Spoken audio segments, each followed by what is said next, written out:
En cette ère, Dieu fera en sorte que tous pratiquent sa vérité, que tous vivent sa parole et l'aiment sincèrement. La parole de Dieu est la base de leur vie.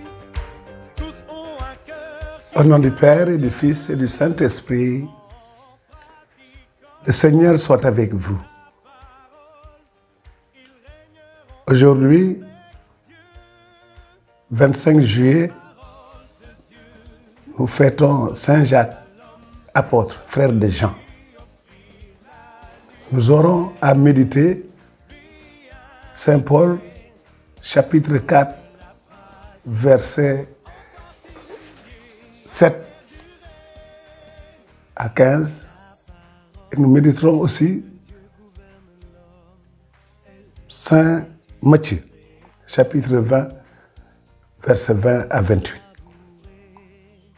Dans la première, nous aurons à méditer l'apôtre Paul qui vit l'épreuve et qui vit ce qui va avec l'épreuve.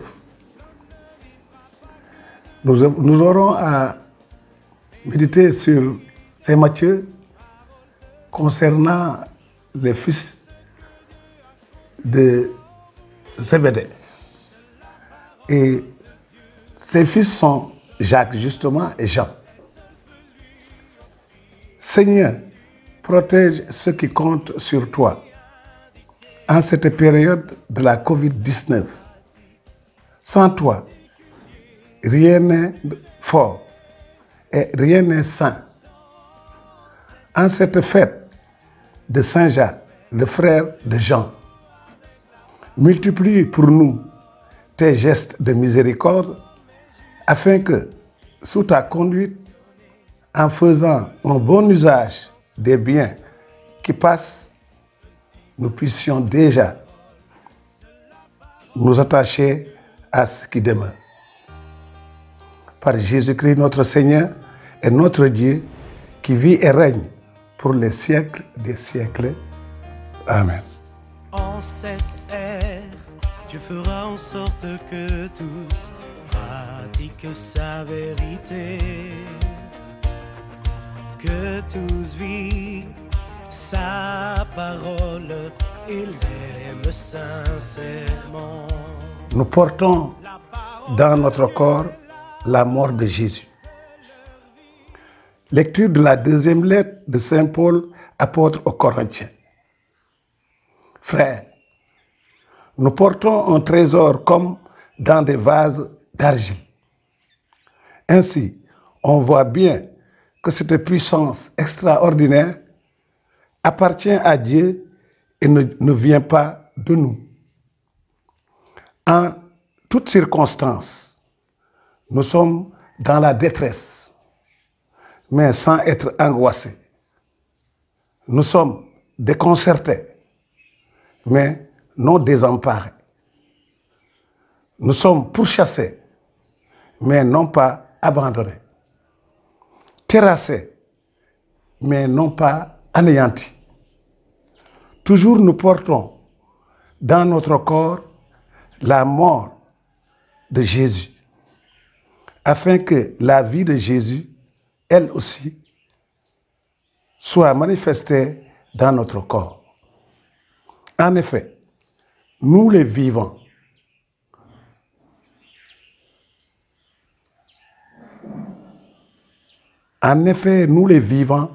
nous sommes continuellement livrés à la mort à cause de Jésus, afin que la vie de Jésus, elle aussi, soit manifestée dans notre condition charnelle vouée à la mort. Ainsi, la mort fait son œuvre en nous et la vie en vous. L'Écriture dit, « J'ai cru, c'est pourquoi j'ai parlé. » Et nous aussi, qui avons le même esprit de foi, nous croyons et c'est pourquoi nous parlons. Car nous le savons, celui qui a ressuscité le Seigneur Jésus nous ressuscitera, nous aussi, avec Jésus. Et il nous placera près de lui avec vous. Et tout cela, c'est pour vous, afin que la grâce, plus largement répandue dans un plus grand nombre, fasse abonder l'action de grâce pour la gloire de Dieu. Parole du Seigneur. En cette ère, Dieu fera en sorte que tous pratiquent sa vérité. Nous lisons le psaume 125 ou 126. Ceux qui sèrent dans les larmes moissonnent en chantant. Quand le Seigneur ramènera les captifs à Sion, nous étions comme en rêve. Alors notre bouche était pleine de rire. Nous poussions des cris de joie. Alors on disait, parmi les nations, quelle merveille fait pour eux le Seigneur, quelle merveille le Seigneur fit pour nous. Nous étions en grande fête. Ramène, Seigneur, nos captifs, comme les torrents au désert. Qui sème dans les larmes, moissonne dans la joie. Qui s'en va, il s'en va, il s'en va en pleurant. Il jette la semence, il s'en vient dans la joie. Il rapporte les gerbes. Dieu donne vie à l'homme, elle seule peut lui offrir la lumière, lui indiquer. Le Seigneur soit avec vous. Évangile de Jésus-Christ selon saint Matthieu.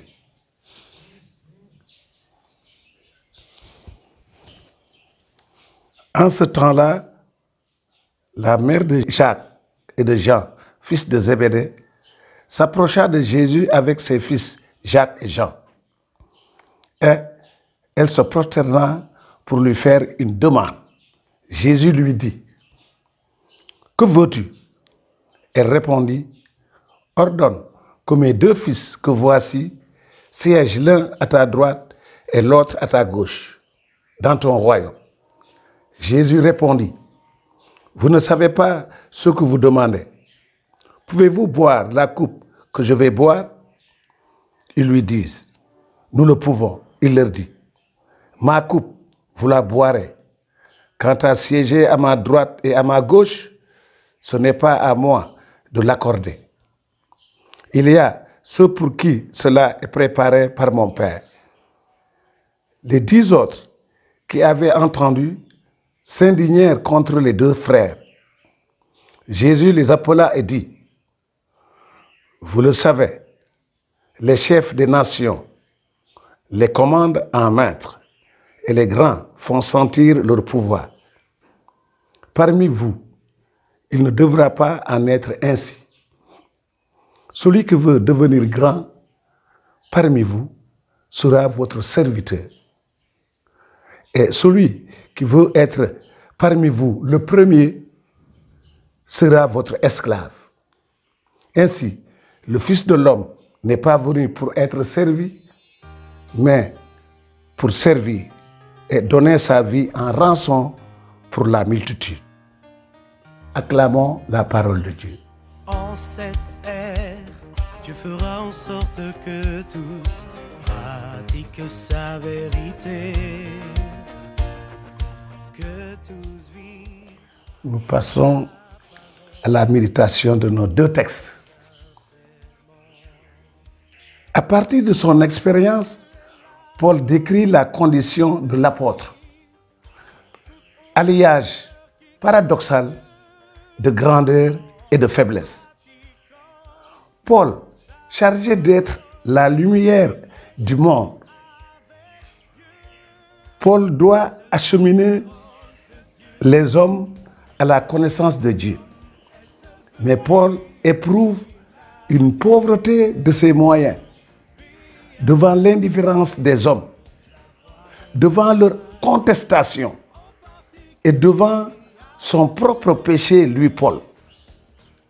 Mais c'est dans le fossé le creux de la vague, quand donc il participe à l'agonie du Christ, à l'angoisse du Christ, que Paul éprouve aussi le réconfort de la présence de Dieu et de l'impact inespéré de l'Évangile sur les hommes. D'après l'expérience de Paul, retenons que dans le monde d'aujourd'hui, nous sommes désorientés par beaucoup de choses. Mais comme Paul l'a dit, nous ne sommes pas désemparés. Au fond, qu'est-ce qui nous désoriente aujourd'hui dans le monde et dans l'Église? Qu'est-ce qui nous fait perdre nos points de repère, nos valeurs traditionnelles? À voir, c'est à voir. Par contre, qu'est-ce qui, malgré tout, nous rend solides et oriente notre vie personnelle et communautaire? Chers frères et sœurs, prions pour que l'esprit de discernement nous aide et nous guide par sa lumière. Dans l'Évangile, la réponse de Jésus à la mère des fils de Zébédée est claire. Les fils de Zébédée sont Jacques et Jean. La mère des fils de Zébédée veut que ses deux fils, Jacques et Jean, s'asseyent l'un à la droite de Jésus et l'autre à sa gauche. Jésus répond ceci: vous ne savez pas ce que vous demandez. S'asseoir à ma droite et à ma gauche, cela n'est pas à moi pour le donner, mais cela appartient à ceux pour qui cela a été préparé par mon Père. Jésus nous dit par là que c'est le Père qui donne, selon notre entendement humain, les places. Cela me pousse à dire, est-ce que notre manière de voir les places dans ce monde correspond à la manière dans le royaume des cieux? C'est clair. Jésus nous dit qu'il n'est pas là pour s'occuper de places dans les cieux. Nous verrons tout à l'heure sa préoccupation. La préoccupation de Jésus découle de cette anecdote.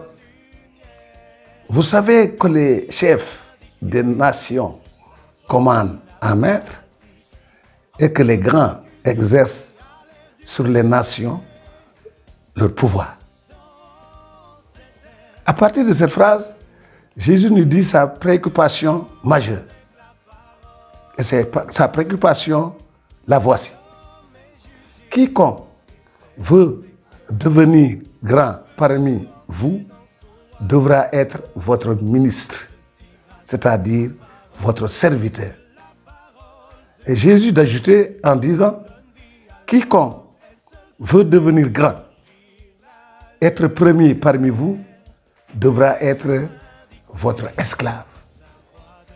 Ainsi, la préoccupation de Jésus, c'est le service.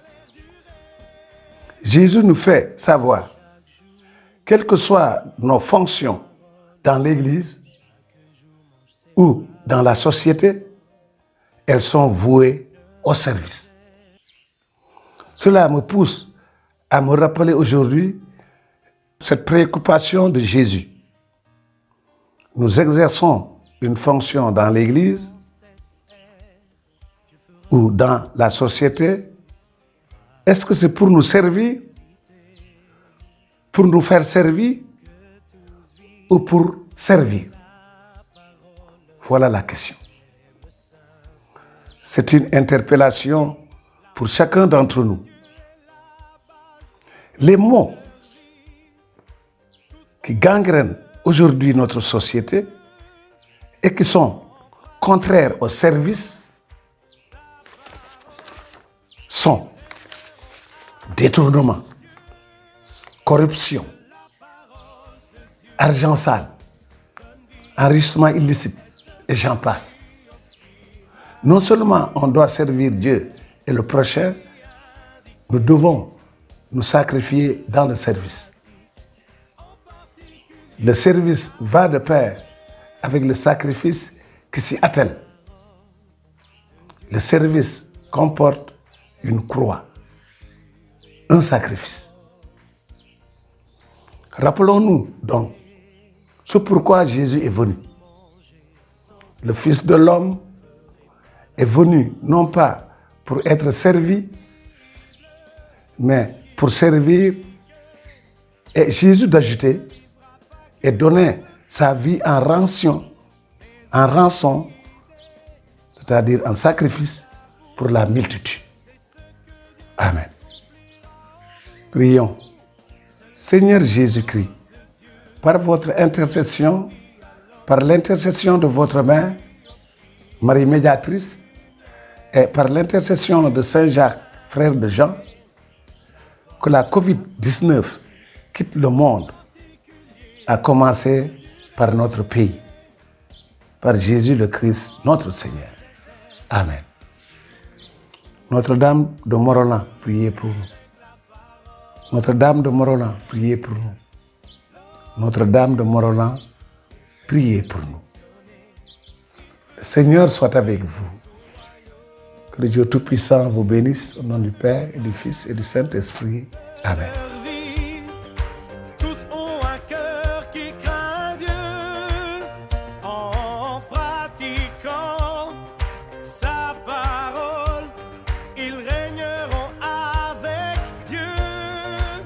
C'est la parole de Dieu.